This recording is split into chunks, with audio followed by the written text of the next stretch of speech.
Peace, family. My name is Baruti, aka Brother B. I'm also the artist.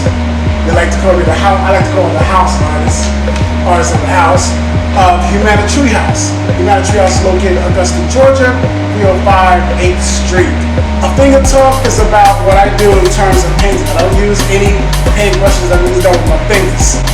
And I thought it would be really cool to hear different perspectives from different artists, different teachers, politicians, whoever you are and whatever you do, it always amounts to what you create in life. So this is your opportunity to come to our finger and talk.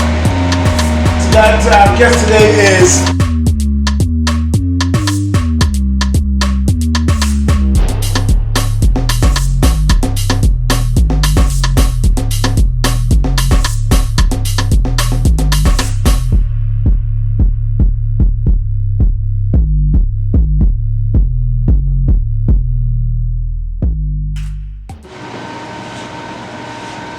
culture. Tell me a little bit about your relationship with hip-hop culture. I don't have one, surprisingly. Okay. I've never been a fan of rap music. I've always been a fan of beats. And you know how most people be like, I only listen to, the beats and not the lyrics. Well, of course I couldn't remember lyrics, but I've always been a beat type of guy. Okay. So I never developed the relationship of, I would say, the music aspect of rap culture. I'm more so the influenced by the fashion and what comes with it more so than the music itself. So I don't have a favorite rapper. I don't have a favorite type situation in hip hop culture. There's no disrespect to it. It's just I wasn't raised in that, so I don't know it. It's interesting as a producer that you have a universal perspective about art. And if that's culture in itself, right. An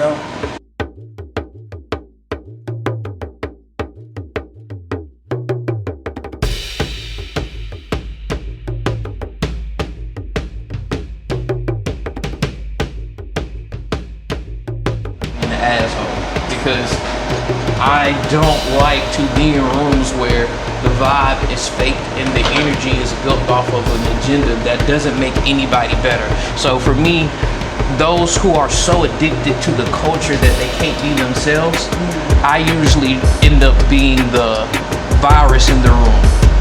Either you're gonna heal from it, and now you got this antidote that whenever you run into situations, it's in the back of your mind that, oh, he said this, or we're gonna fall out and I'm gonna be the cancer and you're just gonna cut me off yourself and you never deal with me and you're gonna tell everybody else not to deal with me. What's up with the sound? You had the teacher out here, the Godfather. You had him out here, and what's up with the sound? What happened? How did it leave the South and went to New York? People were in love with clout, jury, and the lifestyle of rappers more so than the sound and where the sound could take them. For James Brown, it was always about the feeling. In today's time, it's not necessarily about the feeling of the people, it's about how the artists feel. So they make music that can make them feel praised more so than vulnerable. And it's not the majority. I'm just saying, like, the vulnerability is even from a clout perspective of look at me and my pain versus a feeling.